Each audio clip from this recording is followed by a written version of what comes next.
Hello and welcome to episode 142 of the official EstablishTheRun.com podcast.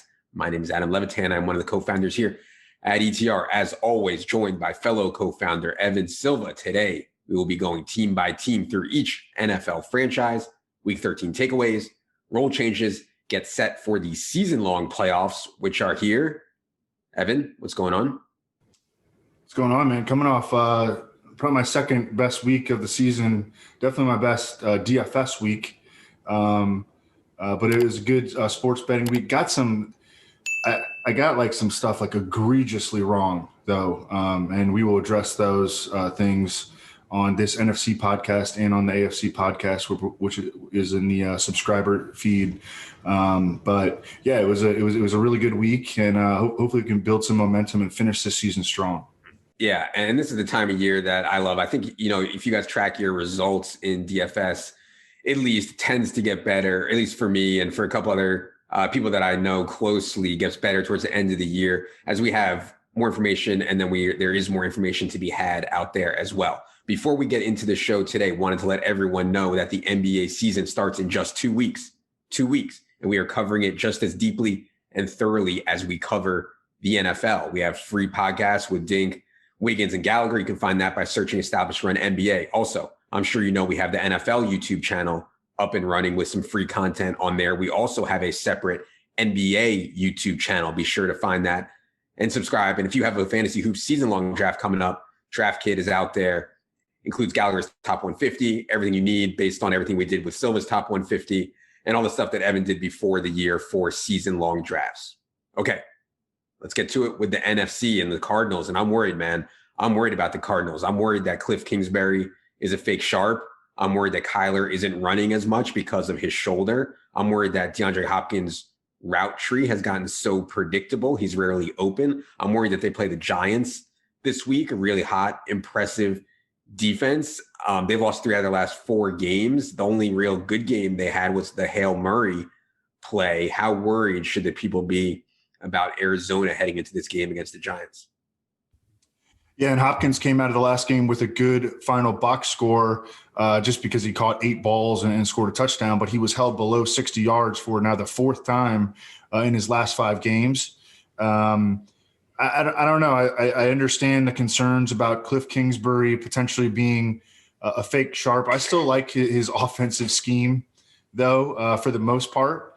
And I don't know. I mean, they've coached up a lot of players. I think the biggest concern right now is the health of Kyler Murray and whether this shoulder thing really is a big concern. They came out kind of guns blazing with the Dan Arnold, the long touchdown pass early. Dan Arnold wound up scoring twice. But other than that, their offense really didn't do a whole lot in this loss to the Rams. Yeah, I'm here to take the L on Andy Isabella, who has had every opportunity to have a big game the last 2 weeks and just has not done it. Thankfully, it was a matchup with the Rams, and so I didn't really play him this week. I have so much respect for the Rams' pass defense, but in the first week, I played him plenty, and that was painful. Yeah, I think, not the best. Second-round pick wasted by the Cardinals, it looks like, at least for now. Any hope for Isabella left, or is it over? I don't know if we can get a fair evaluation on him right now. I mean, yeah. I think that he's like, a small dude who needs to be thrown vertical targets, and, he's not the greatest catcher of the football. He catches a lot with his body, and that's why I think he's kind of struggled to get on the field consistently. And I don't know. He's like a boom bust guy, like in fantasy and in real life. And I don't know. Is Larry Fitz coming back this week? We'll see. I'm worried about him. He's so old. He's got the Rona. I'm worried about Larry Fitz. So shout out to him. Hope he's okay. All the Larry Fitz old jokes. I don't actually want anything bad to happen to him. Okay. Atlanta Falcons. I mean, maybe I was too optimistic about Matt Ryan in this spot for a couple of reasons. A, you could say he's over the hill. B, you could say the Saints defense is playing at like a top 3 level right now in the entire NFL. So I was a little bit frustrated with that. Wasn't frustrated with the decision to take a chance on Julio Julio ended up running a route on 100% of Matt Ryan's dropbacks as he came back from the hamstring injury, saw 10 targets for a 25% share. The matchup this week is going to get much, much, much softer. They play the Chargers. What do you think about the Falcons? Can we trust Matt Ryan and Julio at all, or has their time come and gone? Trust is probably not the word that I would use for either guy. I think that we can anticipate Julio Jones being an upside play. I mean, both him and Ridley are still getting there. I mean, when they're healthy, they're still getting there. Both of them got there last week. Julio had 95 yards, Ridley went over 100. Russell Gage scored a touchdown. But yeah, I don't know what to think about Matt Ryan right now. I mean, he had a full arsenal this past week. The Saints were missing Janoris Jenkins and Marcus Davenport. The game was indoors. It really couldn't have been a better setup for Matt Ryan, and he did not get where we needed him to get. Yeah, and I think the run game being so broken doesn't help Matt Ryan at all. Mm-hmm. I mean, God, it doesn't matter who they put out there. Todd Gurley's hurt again, whatever. It doesn't matter. I mean, their run game is so broken. Let's go to Carolina. They are coming out of their bye, but during the bye, and we don't know if DJ Moore and Curtis Samuel tested positive or if they're close contacts yet, but just wanted to put it out there that DJ Moore and Curtis Samuel are at least in COVID protocols right now. Their only 3 active wide receivers are Robbie Anderson, Farrah Cooper, Brandon Zystra. They play the Broncos next, and the Broncos have lost so many cornerbacks this year. I mean, they're down to nothing at the cornerback position. And so it's something to watch. DJ Moore and Curtis Samuel could still get cleared. We'll touch on that on Friday. Adam, the way that I read it was that DJ Moore did test positive and that Curtis Samuel is a contact. Mm-hmm. Okay. Yeah. So in that case, assuming that I'm right, and we'll learn more about this as the week goes along, but if my read on it was right, then I don't think DJ Moore is going to play this week. Correct. Yeah. If he tested positive, he can't play. Curtis Samuel would need a couple negative tests to be able to play. Mm-hmm. If that's the case. Yeah. I'd also know Christian McCaffrey, Panthers say he will be back for this game. We saw last time Christian McCaffrey came back, they unleashed him right away. Even though the season is dead now, I'd expect them to do the same thing against the Broncos. Bears. I mean, what a loss for the Bears. They give up 2 touchdowns in the final 2.5 minutes of this game to lose to the Lions. But I will say the offense, and maybe we should expect it when you play the Lions, but the offense was reasonable under Mitch, and Allen Robinson had a big first half, didn't do anything in the second half. David Montgomery did what I think we expected him to do. What did you see out of the Bears against the Lions? Yeah, now, albeit against some of the worst run defenses in the league in Detroit and Green Bay, David Montgomery has really looked much sharper than at any other point in his career. The opponents have been really soft. But I would say that his performance on the field has been promising. He just looks like a more confident runner. When he's been involved in the passing game, he's been productive. And he's starting to string together moves as a runner and, looking like that guy that I think a lot of people expected him to be coming out of Iowa State. So, and we're going to be able to ride him because he has so little competition for touches. I mean, we talked about it a lot last week, like him and Devontae Booker and Myles Gaskin. Yeah. And David Montgomery was the clear one there. I mean, and I would say that Gaskin probably deserved to be the 2 in hindsight, and then Devontae Booker kind of like a distant third. Yeah. And we'll talk about in the AFC, but Devontae Booker lost more work than I thought he would to Jalen Richard and to Theo Riddick. But yeah, David Montgomery, I mean, at 5,500, 20 touches. And that's the thing, all these carries and stuff between the 20s, don't really matter that much. Dave Montgomery gets targets and Dave Montgomery gets work at the goal line. And, that's you can find a ceiling like that on any running back, no matter how good or bad you think they are. Yeah, we should also mention Cole Kmet has pretty clearly emerged as the Bears' number 1 tight end. Did he have 7 targets in this game? Yep. Yeah, 7 targets, went 5 for 37 with a touchdown. At what has once again devolved into by far the worst position in all of fantasy, Cole Kmet all of a sudden is a guy that we're starting to maybe streaming him in season-long leagues and maybe thinking about him in DFS depending on what his price is. Yeah, and I also know they're going to more 3 wide. Anthony Miller at least 5 targets in 6 straight games now for Tony Miller. Let's go to Dallas. They play tonight. It is currently Tuesday at 2:15 p.m. Eastern. They will play tonight against the Baltimore Ravens. So we're not going to talk about them too much. I will say that it looks like Zach Martin could be done for the year with a calf injury, just adding to the malaise, to the litany, the cluster of injuries to Dallas's offensive line. So yeah, certainly have a lot of worries about that heading into tonight's game against the Ravens. Saw some on-off splits for Zach Martin, and they're sort of like what Lane Johnson is to the Eagles. So that's a terrifying injury, and they're going to be facing a Ravens front that I believe is getting back Calais Campbell and Brandon Williams. We don't have to go into that, but I'm a little worried about the Cowboys offense tonight. We'll see how it goes. Yep. Okay. The Detroit Lions. I mean, this one was shocking to me that Matthew Stafford was able to throw for 402 yards and 3 touchdowns outside in Chicago without Kenny Golladay, without DeAndre Swift. I mean, that was just one of the biggest shocks of the week for me. What did you see out of Detroit's performance and really crazy win late in Chicago? Yeah, I mean, the Bears just look like a broken football team. They had Stafford right where they theoretically would want him. The Bears had jumped out to a lead.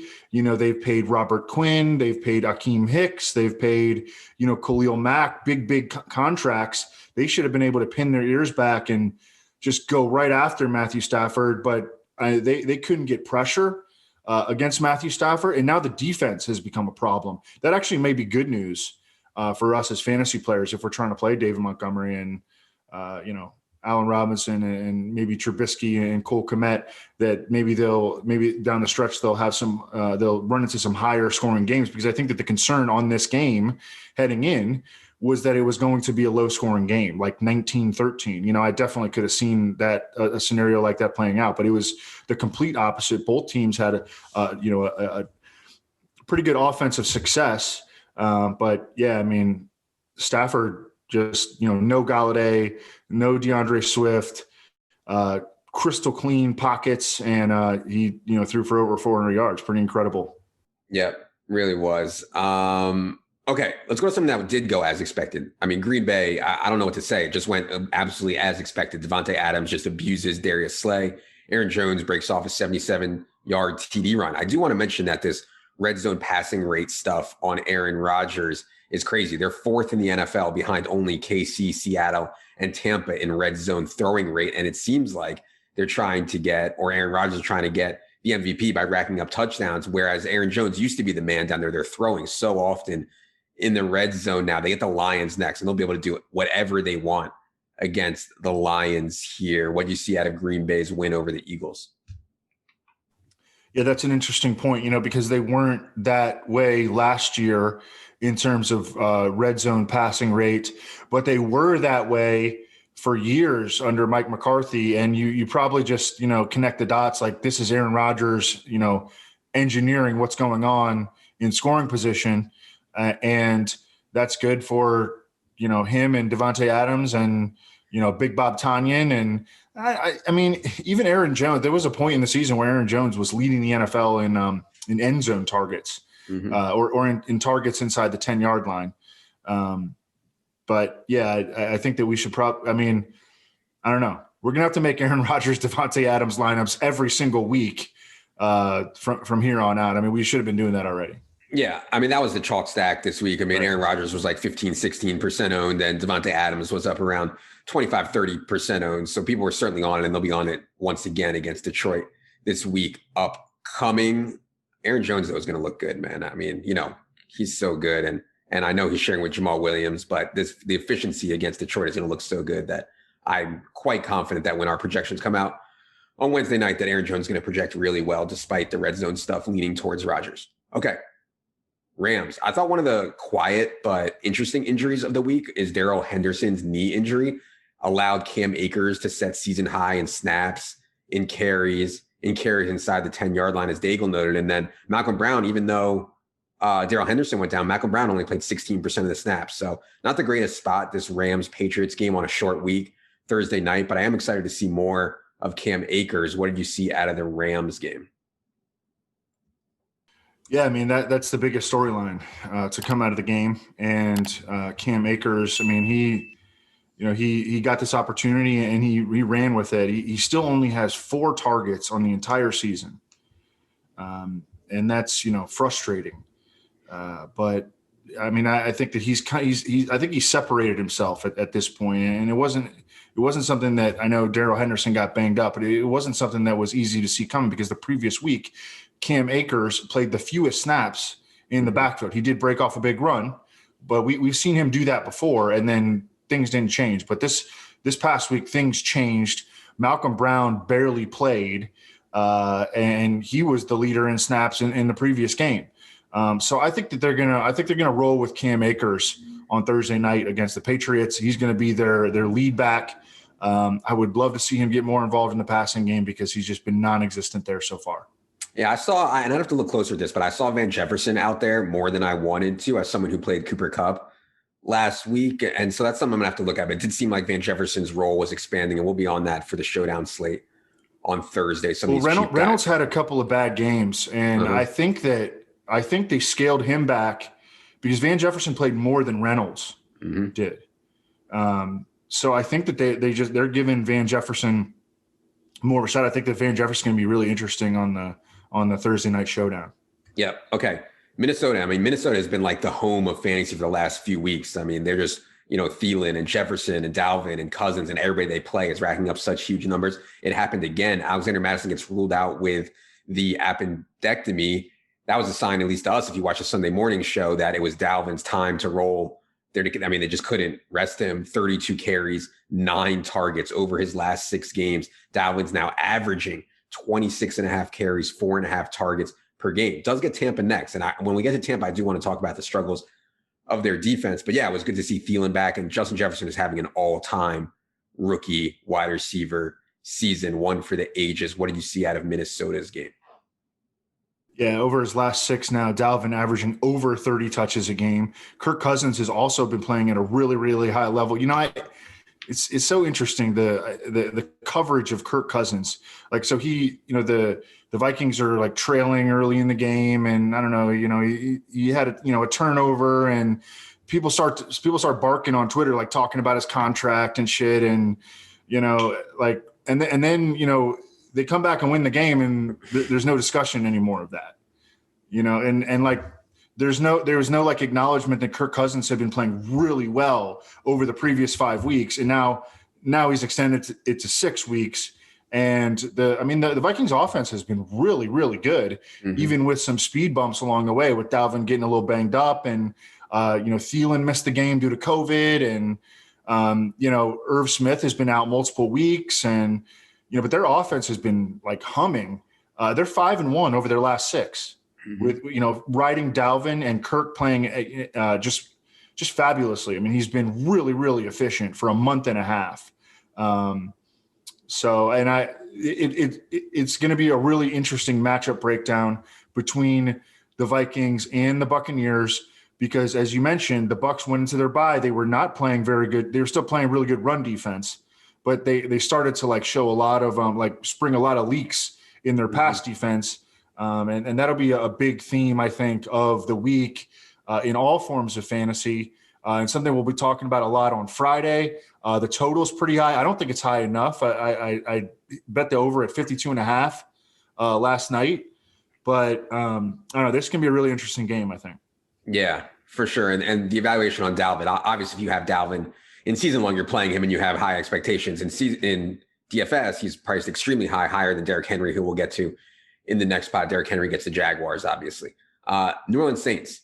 Drew Brees' status is unknown, but most reports have him targeting week 14. So I think Taysom's going to start again, this time against Philadelphia and Jalen Hurts, who we'll talk about a little bit later. I mean, Taysom threw the ball well again. His 2 good throwing games have come against Atlanta, which is like the nut spot. And not that the Eagles are some formidable defense, but it's certainly tougher than Atlanta. Kamara did get going on the ground in this game, 15-5 in carries over Latavius, 88 yards and a touchdown. But still, with Taysom Hill, 8% of the targets, just pathetic for Alvin Kamara right now, not getting going in the pass game. So I know people are excited that Alvin Kamara is only 7K on DraftKings this week. It scares me when the dude has such a low target projection. What do you think about Taysom's latest performance? Yeah, I mean, he threw the ball well. He remained. He's the number 3 overall fantasy quarterback since he took over. Mm-hmm. He's played, I guess, 2 of the 3 games indoors. I don't know. I mean, the dual threat ability has, it helps fantasy quarterbacks immensely, obviously, and he's got that. I don't know, with Alvin Kamara, like, people got really lucky that he scored that 11-yard touchdown. I mean, if he gets tackled at the 2, the carry probably goes to Latavius Murray, and Alvin Kamara has, single-digit fantasy points on the week. You're absolutely right about this lack of targets in the passing game, and this was the most that Taysom's thrown it, by far. I mean, he had 37 attempts in this game, and still Kamara only had, 2? Yeah, I think 2 or 3. 3. Yeah. Caught 2 of 3. Yeah. So, Alvin Kamara probably looks great at 7K, but you're right. It's a really low floor situation. Yeah. And Michael Thomas has been, part of Alvin Kamara's target share going down has been Michael Thomas's going up, and I still have my concerns about Michael Thomas playing with Taysom Hill, but for sure, Taysom likes throwing to Michael Thomas. That much is obvious. Let's go to the Giants. This defense, man, I mean, they go into Seattle, hold Russ in Seattle to just 12 points, and they get Kyler next. I do expect Daniel Jones back for this game coming up, but not sure it matters too much. It's just all on the Giants defense right now. It seems like they're for real. What you see out of the Giants upset win in Seattle.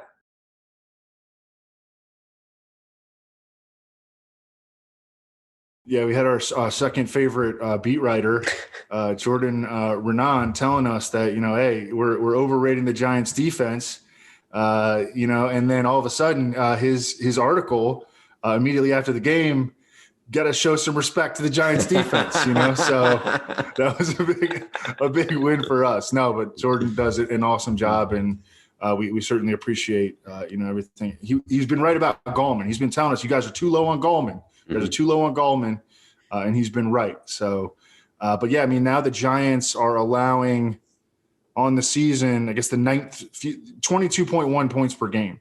And over their last 7 now, it's below 20. And now they have a good quarterback that they faced on their resume during that span. And they held them to 12 or whatever. It was at 17-12 to finish. 12 points. Yeah. Yeah. So they're absolutely a force to be reckoned with.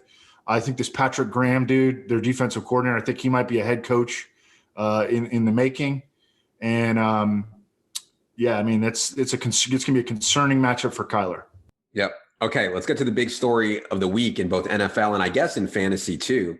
Carson Wentz has finally, mercifully been benched, and Jalen Hurts will start Sunday's game against the Saints. This is not a soft landing spot for Jalen Hurts. As I already mentioned, the Saints defense, you can make a case over the last, 4, 5, 6 weeks has been like top 3 defense in the NFL. Jalen Hurts has what we like to see in fantasy quarterbacks.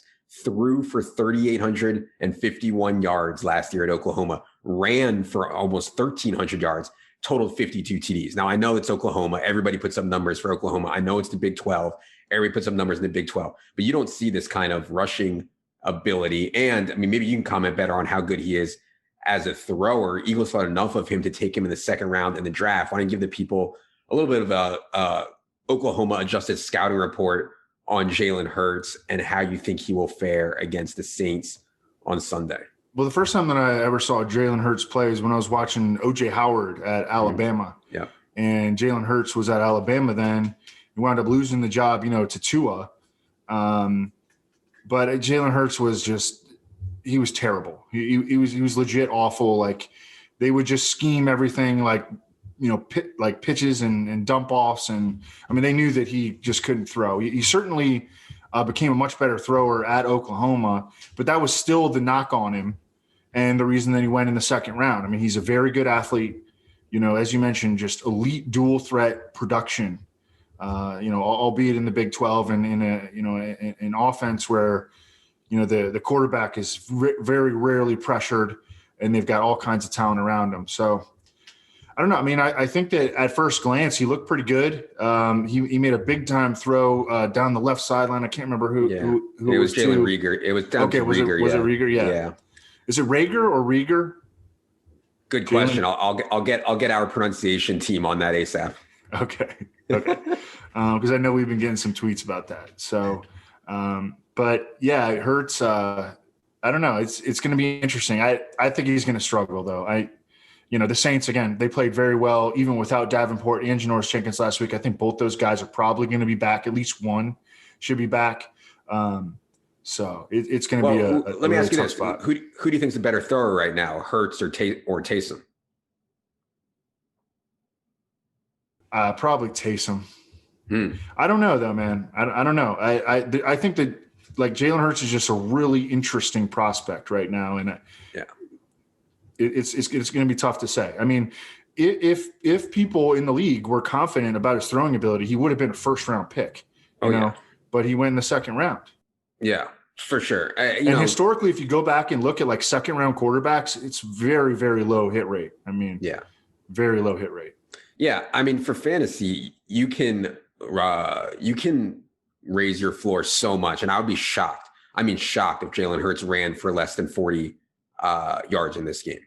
I mean, like, it's just so obvious he's going to tuck and run, and similar to Taysom, he can really do it. I will say that's not great probably for the running backs. So Miles Sanders was losing work already to Boston Scott, and then Jordan Howard got in the mix also. So it's getting really thin for the Eagles running backs. Like if you have Miles Sanders in season long, I guess you're playing him, but I wouldn't feel great about it. What are they doing, man? Yeah. I know. What are they doing? Like, why are they playing Alshon over Fulham? I mean, you want to talk about fake sharp, man. I mean, I said from the beginning, Doug Peterson, he won the Super Bowl, so he gets this massive pass, but he had somebody in his ear telling him what fourth down stuff to do, when everybody said, oh, Doug Peterson is like so analytical and aggressive, it's all the Eagles are smart. They have someone in his ear telling him that, but I think he's big time fake sharp. Big time. Yep. I don't know what they're doing. San Francisco. So I was a little surprised in the game last night that Jeff Wilson played so much. I mean, he was pretty much even with Raheem Mostert, and then Tevin was active, didn't play very much. McKinnon was active, didn't play at all. So that was a little bit surprising. I wasn't surprised that Ayuk and Debo balled out again. I mean, these guys are just straight ballers. They play the football team next, the hot football team next. What did you see out of San Francisco against the Bills last night? Yeah, the rotation of the RBs was a little bit discouraging. I think I saw McKinnon once in the game. Yeah.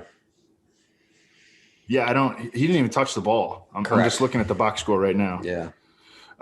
Wilson, though, man, he runs like with abandon. I mean, I understand why they are continuing to give him touches because like he's earned it. Yeah.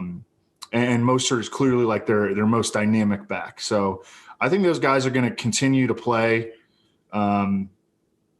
Ayuk has been tremendous. You remember before the season, like we talked a lot about all the rookie receivers, and Ayuk was the guy that like was going the latest among all like the first and early second round picks in season long leagues. And he's like Jefferson has been the best, but Brandon Ayuk has probably been like the second best out of all of them. Yeah, no, Brandon Ayuk has been awesome. And one of the takes that I've had that I think has worked out is Nick Mullins is not really a downgrade from Jimmy Garoppolo. Like, at least for fantasy, Nick Mullins is going to get it done. Jimmy Garoppolo is nothing special anyways. So, yeah, it just is what it is for San Francisco. Seattle. Chris Carson played and retook his lead back role, 42 out of 67 snaps. 87% of the running back carry is really good, 50% of the RB targets. Now he's averaging 4.1 targets per game. So I was excited about it. After the game, though, Pete Carroll comes out and says, well, Chris Carson's foot still isn't 100%. We're not going to load him up for 30 touches. So I think there's a cap on his touches, but he's still going to get, a majority. He can certainly handle 20. It's worth noting because they play the Jets on Sunday. And obviously we expect a positive game script for Seattle against the Jets. The Russ situation, though, is not great. I mean, Russ has not been good. I think he's scored under 19 DK points in like 4 straight games, which is crazy. What do you think is going on with Russ right now heading into this Jets game on Sunday? A combination of factors. Number one, no quarterback has been hit more in the NFL since week 7 than Russell Wilson. He also leads all quarterbacks in turnovers since week 7. And I don't know. I think that, maybe he started pressing. He definitely this year has been, and he's always been an aggressive downfield thrower, but I think that he really got caught up in throwing the ball to DK Metcalf, and who wouldn't, and more often than not, it pays off. But I don't know. I think that Tyler Lockett has kind of gotten lost a little bit, and other than that, I mean, they really haven't had any. David Moore was playing well early in the year. He's tailed off. They're not really getting a whole lot from their tight ends. They've really only got two big time weapons in the passing game. And I think that they focused a little bit too much, maybe even on DK Metcalf. And instead of they've like devolved into a frustrating offense. Yeah. Oh, for sure. And I mean, DK Metcalf did not have the best matchup. He had James Bradbury on him, and Tyler Lockett started off hot. I thought Tyler Lockett was going to have a huge game. And then, he got checked for concussion, and he only finished with 6 catches. So, yeah, frustrating times for sure. But this is the Jets. I mean, Derek Carr just absolutely shredded the Jets. Like, I have confidence that this should be a get-right game. If Pete Carroll and Schottenheimer led him, this should be a get-right game for Russ. Let's go to Tampa. They have a long week to solve what's going on with their defense. They're coming out of a bye, so I'm not going to spend a lot of time here, but they had a long week to solve what's going on with their defense. So I'm a little bit scared about this spot for the Vikings, but not much to say as they come out of their bye. They're getting all their guys fresh and healthy. It's just weird to have a bye this late in the season, but anything on Tampa heading into the Vikings game? Yeah, that's going to be the big theme, is coming out of the bye. Did that allow the Bucs to kind of like, get their shit together? Circle the wagons. Yeah, circle the wagons. Because, they added Antonio Brown late. They have struggled to mesh the Bruce Arians philosophy with what Tom Brady historically does really well. They had some interior offensive line problems there for a minute. And I think that might have affected Tom Brady. Tom Brady has always, the book on Tom Brady is that has always been that if you get middle pressure up the middle, then he can start to get a little bit rattled and you hit him. They're coming out of this bye healthy, and they're facing a terrible defense that cannot get any pressure, and lost their starting middle linebacker in warmups last week to a calf pull in Eric Kendricks, and he's a stud.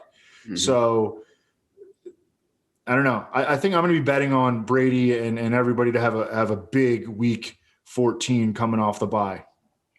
By the way, producer Luke has confirmed it is Rager, Jalen Rager, not Rieger, Jalen Rager. So thank you, producer Luke. Last thing we're going to do here today is the Washington football team. Great win, man. I mean, and we talked about it a little bit. Pittsburgh's 3rd game in 12 days. Washington was coming off an extremely long week after playing on Thanksgiving. In Pittsburgh, a lot of people said, hey, look, this team's a fraud. They've played absolutely no one. Yeah, they're 11-0. They have played absolutely no one. Washington goes in there, wins the game. Now, the big fantasy news, Antonio Gibson, unfortunately, goes down with what looked like a pretty severe toe injury. That plus the game script allowed J.D. McKissic to rack up 10 more targets. He's averaging 9 targets per game with Alex Smith now, 49ers next. I mean, J.D. McKissic in PPR leagues, extremely, extremely valuable. What'd you see out of Washington's big win over the Steelers? Yeah, one of the things that I just got egregiously wrong this week, I was like, look, you can't play Logan Thomas. I mean, he really hadn't done much recently. We talked about how he'd been playing slow.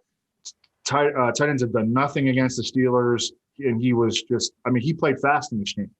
This was the most confident that I think I've ever seen him look playing the tight end position in the NFL, and, God, I could not have been more wrong about that. So I'm sorry if anybody read the matchups column, and, oh, God, I hope you didn't read it. But yeah, it was a great win. Greg Rosenthal called it. Shout out to the old boss.